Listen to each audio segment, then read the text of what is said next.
Hey everybody, welcome to a spooky build. Jordan here. Today we're going to be building a new 2 base plate MILS plate, which is going to accommodate the Monster Fighter's haunted house and also my custom graveyard, which used to look pretty good until I stepped on it.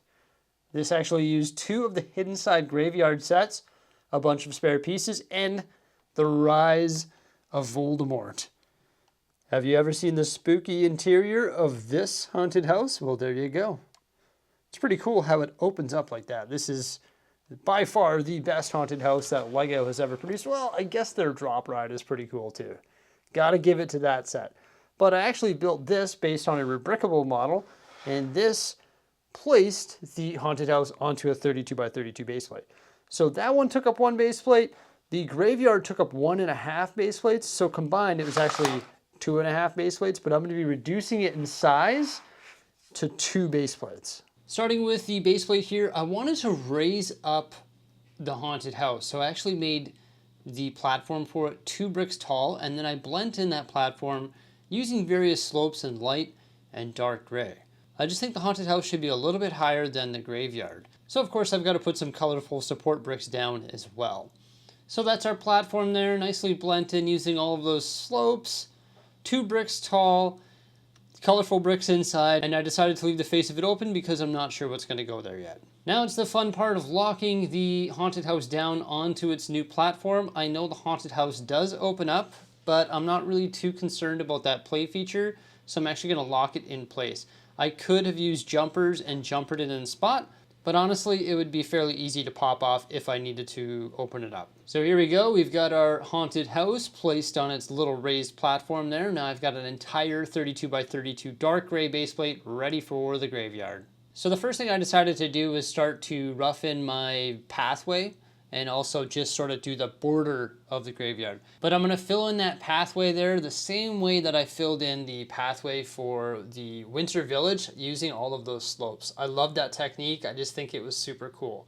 Working on the grounds on the left side, I wanted to put a little bit of water. Not too much, just like a little swamp or something like that.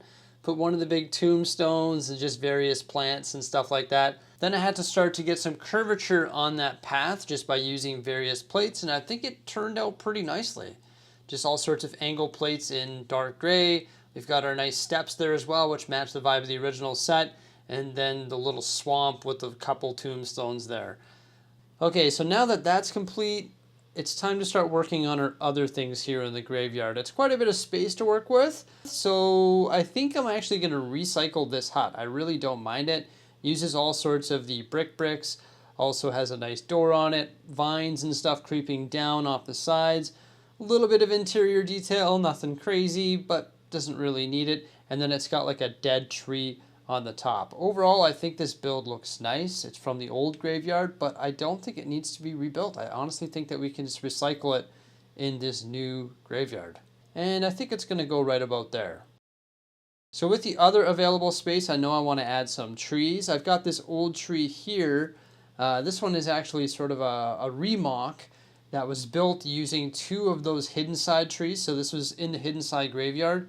There's 2 of them. It was obviously half the size. So what I did is I took all of the pieces and sort of mashed it together. It sort of looks spooky. It's got that graveyard vibe. It's got lots of cool part usage and stuff like that.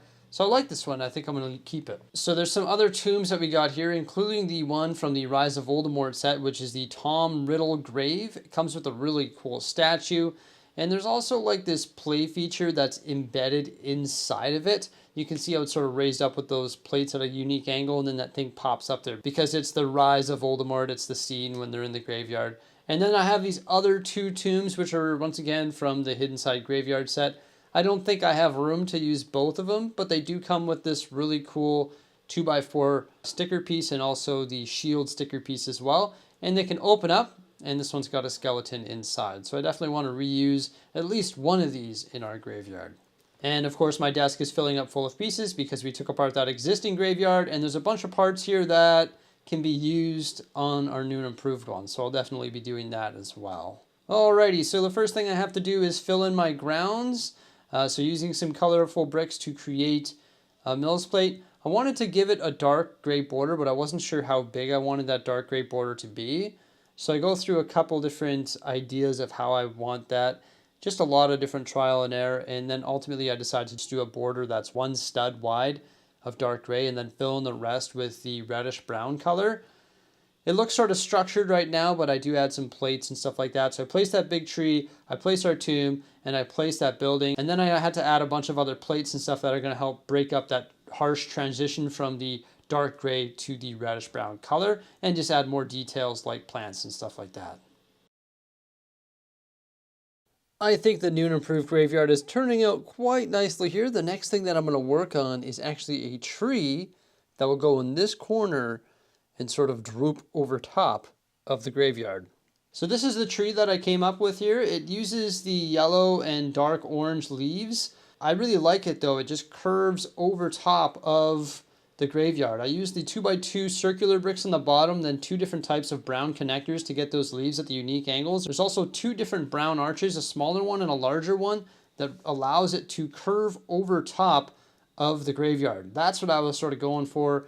I know the trees are all different colors. We got some that are orange and yellow, and then we got one that's green over there in the corner, but I think I like the vibe so far. The next thing that I got to add is a fence. You can see I've got my gate roughed in here, but the entire graveyard needs to be fenced off. This is the final product, and I am extremely satisfied with it. I added a fence going around the graveyard, so we've got our front gate there with the bats on either side, and then a nice black fence. I use these fence elements that are topped with some cheese wedges and separated by 1x1 black bricks, but I think it looks pretty good.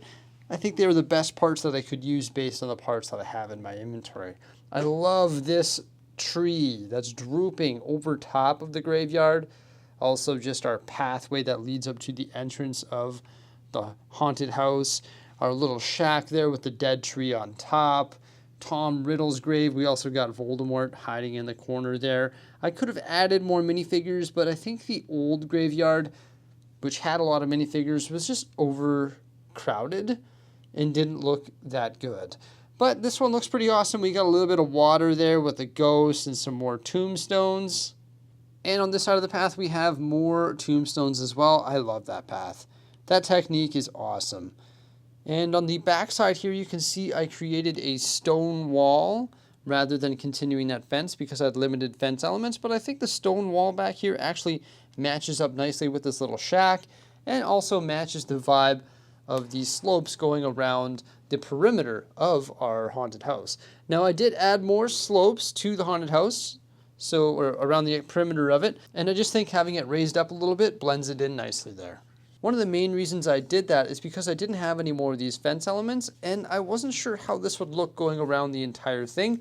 I think it's nice to have a combination just to change it up so it's not too repetitive, and I like the stonework. I just think it blends in the house nicely, and it's really cool how I was able to raise that up using 2 bricks rather than 1, just to get a little bit of a height elevation between the haunted house and the graveyard. So everybody, that is our new and improved haunted house and graveyard. What do you say? Should we place it in this video? Why don't we do that? It might move to a different position in the Lego City because I built it sideways on the base plate. I just thought it would look good that way, and I think it does look good that way. I wanted the graveyard to be the front yard of the haunted house. But when it's placed up here on the platform, you get the side profile view of the haunted house.